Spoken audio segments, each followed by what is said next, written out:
Perkenalkan, nama saya Andrian Fermana Surbakti dengan NIM 210306080.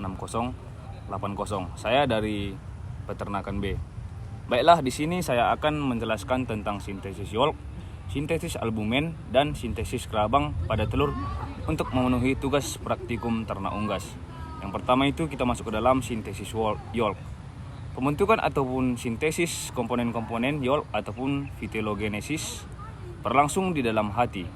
Prosesnya terjadi dimulai dari pituitari ataupun kelenjar di bawah otak akan melepaskan hormon gonadotropin dan hormon steroid akan melepaskan hormon estrogen.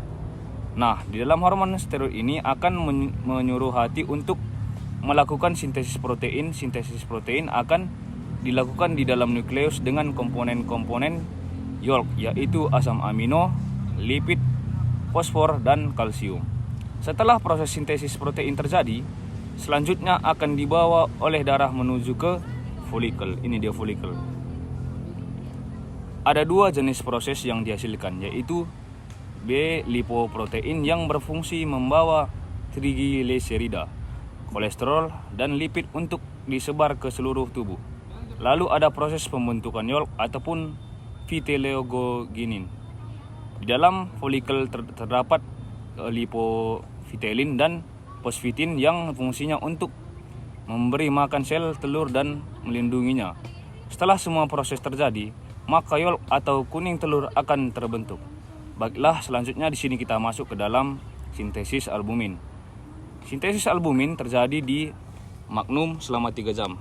Disinilah terjadi proses albumin tersebut. Prosesnya yaitu estrogen larut dalam lemak akan melewati membran sel, kemudian diikat oleh reseptor estrogen. Seperti kompleks estrogen dan reseptor estrogen membentuk menjadi 5S.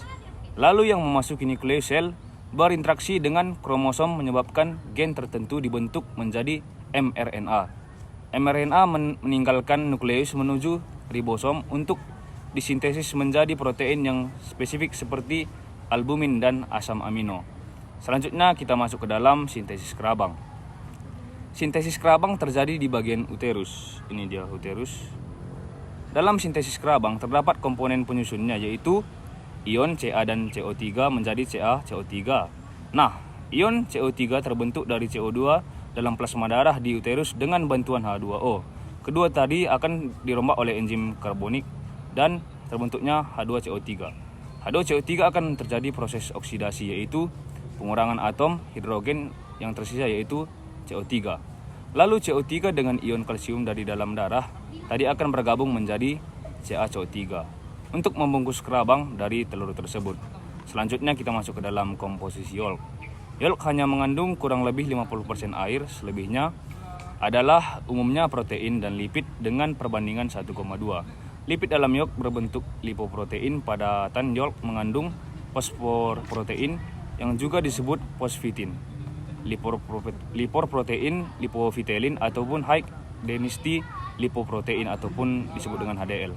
Sedangkan karbohidrat yolk adalah polisakarida dalam bentuk mannose glucosamine.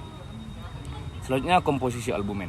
Protein albumin terdiri dari satu, yaitu ovalbumin 54%, yang kedua ovatransferin ataupun konabulumin sebanyak 13%, yang ketiga ovumus sebanyak 11%, yang keempat ada ovoglobulins sebanyak 8%, yang kelima ada lisozyme 3,5%, dan yang keenam ada ofumosin sebanyak 1,5 sampai dengan 3,0%.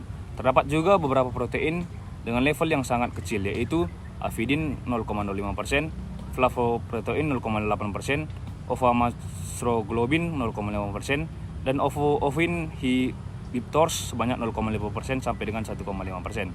Ovoglycoprotein ini 0,5% sampai 1,0%, papain inhibitor 0,1%.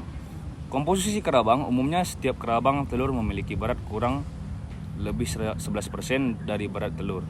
Meskipun sel ini terlihat begitu keras dan menutupi isi telur, tetapi fakta yang sebenarnya cangkang telur memiliki pori-pori berfungsi sebagai pertukaran udara melalui celah pori-pori tersebut.